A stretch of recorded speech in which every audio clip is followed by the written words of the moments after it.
How can being a dark horse or an underdog be your advantage? Stay tuned and find out. Welcome. Okay, here's the question. You serious? How are we dark horses? You know, the ones everyone is betting against, the ones they don't expect to win, place, or even show on the track, and they'll even laugh on us when we talk about trying. How do we show the world our greatness and triumph? Come on. Well, that's the question, and this podcast will give you the answers. Let's go. This is The Dark Horse Entrepreneur. My name is Tracy Brinkman. And push it up. All right, what is up? What is up, my Dark Horse friends and family?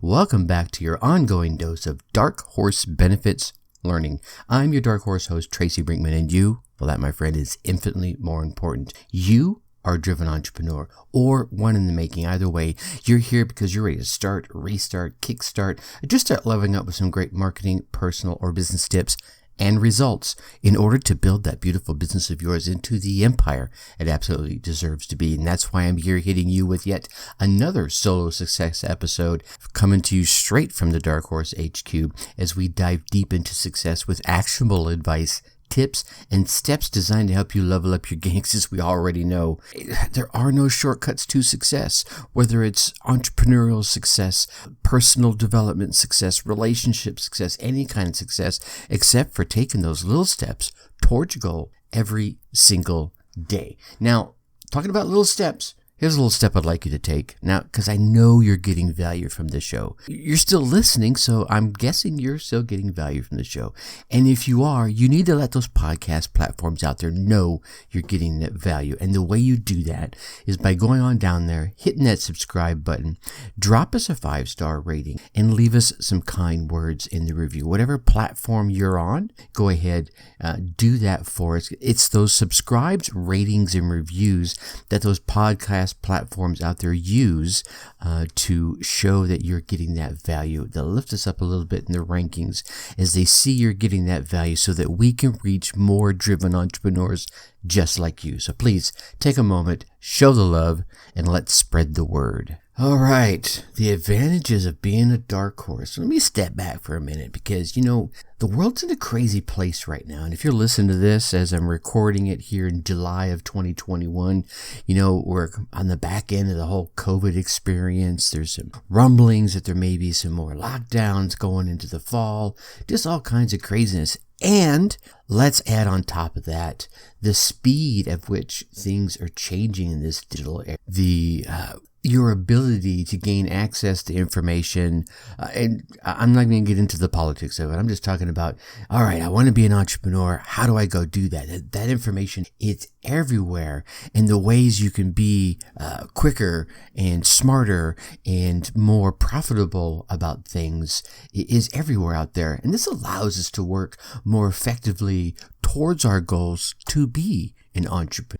Now, mind you, I know not everyone's cut out to be an entrepreneur. I said it, but I'm going to guess that if you're listening to a show like this, you have the cut of your jib to be. And gosh, there are so many more. I can't remember the numbers, but I believe especially in the digital online space, it kind of blew up in 2020 with everyone pushed into their homes for long periods.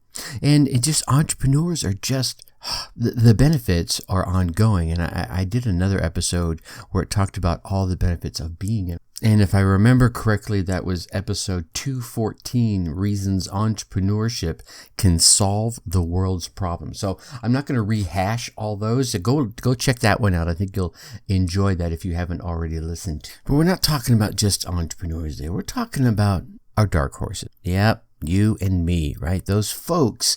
And let's define the term, right? I think dark horses and underdogs are kind of synonymous. Hopefully I said that right. Anyway, but you know, we're the folks often as we're coming up with the least power, with the least say-so in things, with the least authority amongst our crew, right?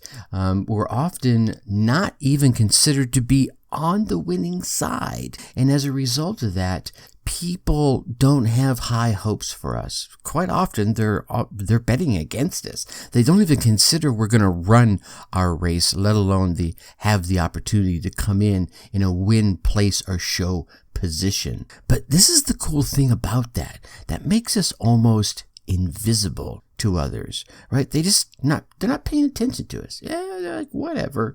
And I think there's also the viewpoint that seems to have changed in my lifetime in regards to my fellow dark horses and my highly respected underdogs. It's just that we seem to carry a level of uncertainty that people have come to almost respect. And I already used the word respect, but I think it may be because some may be of the opinion that a dark horse or an underdog may be weak or slow in any other way, but they also work harder. They grind faster. They do every single thing they can. They're willing to, as Zach mentioned in his episode way back when, jump off the cliff and grow wings on the way down.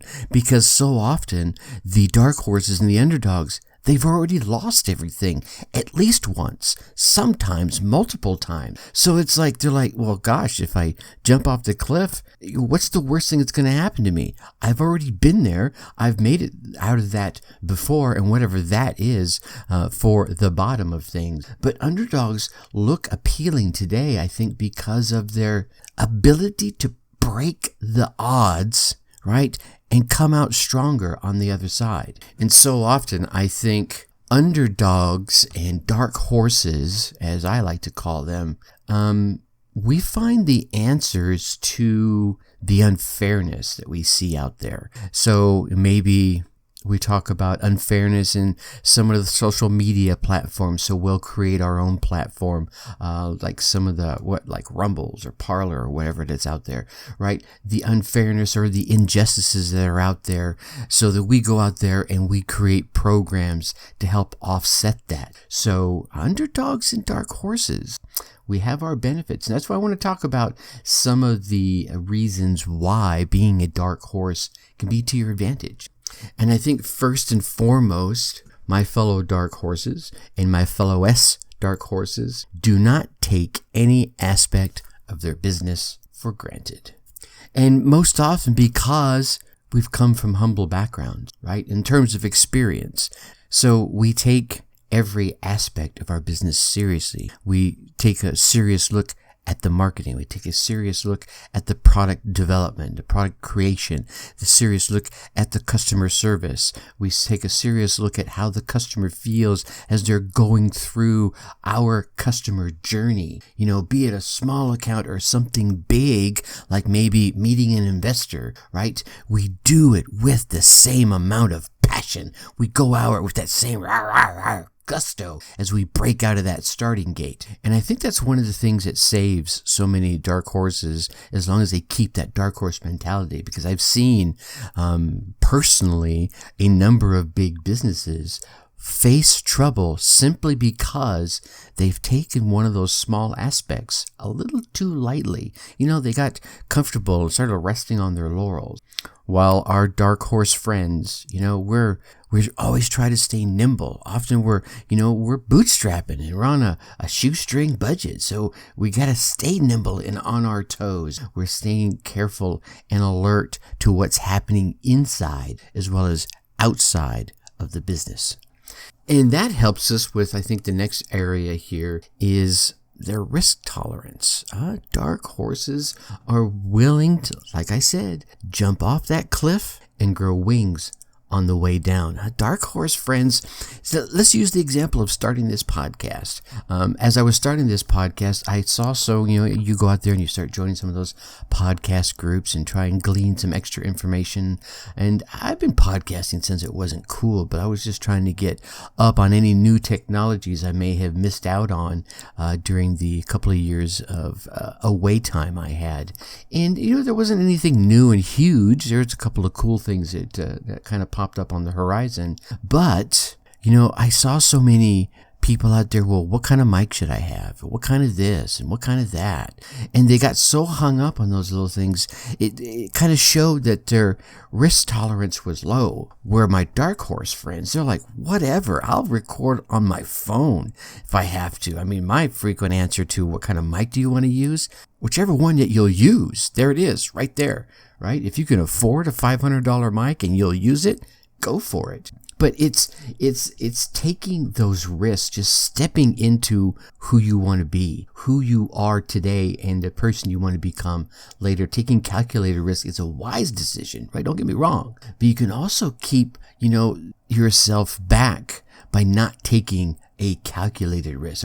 My dark horse entrepreneurs are usually far more likely to step into that risky area that others will not venture into. So, that makes them a little more likely, right? It gives them more opportunities. It improves their chances significantly because they stepped into an area that so few are unwilling to step into. So that, they say the air is easier to breathe at the top. There are fewer people up there. If you step in that risky zone and you take that calculated risk, there's less people there, so your odds go up drastically. And I think it's not that they're wanting to lose everything. Don't get me wrong. If you're really listening to this, I think there's a dark horse flavor to you. And I think what we'll find is our dark horses are the ones that believe, you know what? I got nothing else to lose in the first place.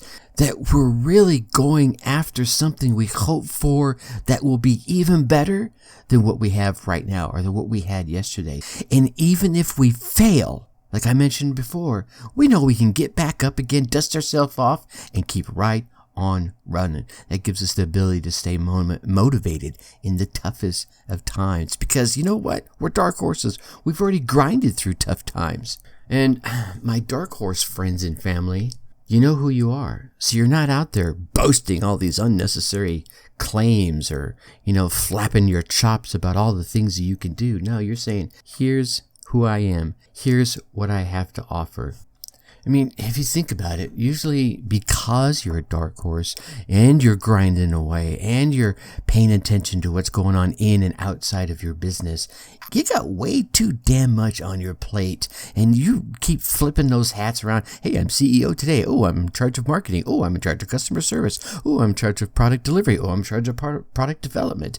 All those hats, you don't have time to be involved in all that useless chatter, right?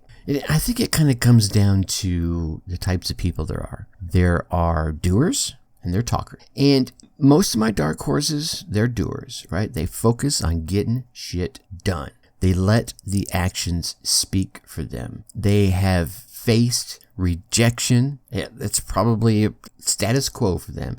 They have faced failure at least once, probably multiple times, and they know that there's a danger that comes with spouting off at the mouth. They're like, no. You know what I'm going to do? I'm just going to do this shit, and then when it happens, I'm just going to nod my head and say, yeah, I did that, right? They take that positive look. And they say, this is what I'm going to do. And they know what the outcome is they want. But they're not there spouting from the rooftops about those outcomes because they're not here yet. They would rather let the work that they have already done speak for them. And as a result of that, I think the next benefit of being a dark horse or an underdog is they're out there thinking outside the box. You know what? Actually, I think what box is basically what it boils down to, right? They're out there experimenting with new ways, making new combinations, and letting the wild thoughts that so many of us would go, yeah, I don't think that'll work. They're like, I'm going to try it. You know what I'm saying? This fearlessness that they have enables them to step into that more risky area that so many will go into, take those calculated risks by doing unconventional things to make things happen. And when I say unconventional things, this could be in anything, right? Maybe a combination of products, putting things together. Maybe it's in a way they promote themselves. Maybe it's in a way they present their content. It could be any number of ways. I mean, think about it. The dark horses are usually the ones that put things out there that the world is just hungry for. And maybe they don't know they're hungry for it yet, right? They're craving some sort of change, and everyone else, there's this group of lemmings. They're all like, here's how we need to act. And this is the kind of person we need to be. And everyone's following this single path. And here comes the dark horse going, no, man, let's try this over here. And they're standing over there and they build it over there. And then they raise their hand and go, look, check it out. It's kind of awesome over here. And then a few people start coming over, and then a few more, and then a few more. And the next thing you know, the change has moved over to where the dark horse is at. And, a number of the lemmings will continue on their path. Don't get me wrong. But the ideal consumer today is very willing and open to the right change. And our dark horses out there are the ones looking for that right change, stepping into that change first before anyone else, and then going, man, come on in. The water is great. Because, you got to think about it. The consumers out there, right? They're looking for the logical reason to change. And now your dark horse has already made that change and can give them the reason so they can start steering the consumer in their direction. I really think, especially given everything that's tossed in the air in 2020, that the time for unconventional things, unconventional decisions, unconventional opportunities, unconventional solutions. And my dark horse friends and family, you're the ones that can make the best of it. Your experience at falling and failing and getting results and getting back up and dusting yourself off and teaching yourself, I can do this. I can get up and keep going and rise back up. You're the ones that can help bring those changes around. And I think the last thing I'm going to leave you with, I got so many more, but I don't want to drone on too long, is I find my dark horse friends and family, they have people chops, man. They got mad people skills. And when I was talking to Billy Batts, I don't think at the time of this recording, that episode hasn't come out yet. It'll be coming out here soon. Actually, I believe it's next week's episode, so it will be 229, Billy Bat. But, Billy Bat come up from the streets. He was running the streets. I spent my time on the streets, as if you remember my origin story. But he was like 13 years on the streets and in gangs and in the oil fields. And there's no joke. And let me tell you, when you're running the streets, as an underdog, as a dark horse, you've got to have mad people skills, because the difference between life and death, right?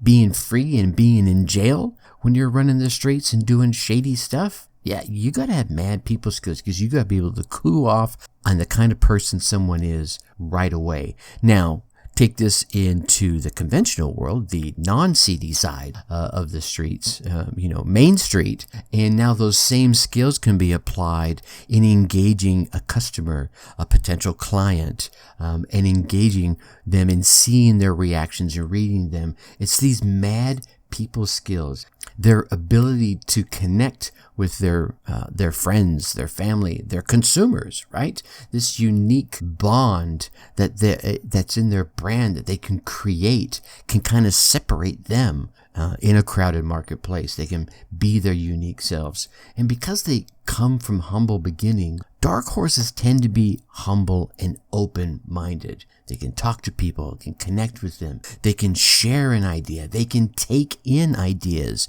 right? So how many people, how many superstars have you seen where you walk up to them or you've heard them be told a great way to further enhance an amazing product they already have, and they just shake it off like, oh, you don't know what you're talking about. I'm already a superstar, right? Underdogs and the dark horses out there, we hear a great idea to make our idea even better. We're like, hell yeah, let's do that. And that's part of the relationship too, right? Dark horses really shine at creating relationships that matter in their lives and in their. And I think the final thought I'll leave you with here is I find the dark horses in any area of life, right? Whether it's entrepreneurship or anything else, they believe and they espouse to the power of hard work, grit, and just good old determination. And that's the kind of positivity that everybody looks for in the first place, isn't it? Yeah, that's what I thought. All right. Now, next episode, we're going to be talking about ways that stepping back can move you forward in your business. Another great thought I got out of my time chatting with Michael Stein. And you listened to Michael Stein's episode, yeah? Yeah. That was episode 225, was the one right before this. Go check it out if you haven't heard it. All right. Now, I know you want to keep getting all these amazing tips. So make sure you go on down there, hit that subscribe button, leave us that 5-star rating, drop us some comments in there, kind words, ask questions. I read every single one of those comments. And like I mentioned earlier, it's these subscribes, comments, ratings, and reviews that tell the podcast platforms that you're getting value from this show, and they'll lift us up a little bit in the rankings so that we can reach more driven entrepreneurs just like you. So please take a moment, show the love, and help spread the word. All right, you get out there. You run your race. You get your results. And then come let me hear about them. Drop them in the comments. Come check us out over the Dark Horse Tribe Facebook group and let me hear all about it so I can celebrate with you. Until next time, think successfully and take action. Thank you for listening to the Dark Horse Entrepreneur Podcast. And you know this! Thanks for tuning in. Check us out at www.darkhorseschooling.com. All right. My name is Tracy Brinkman.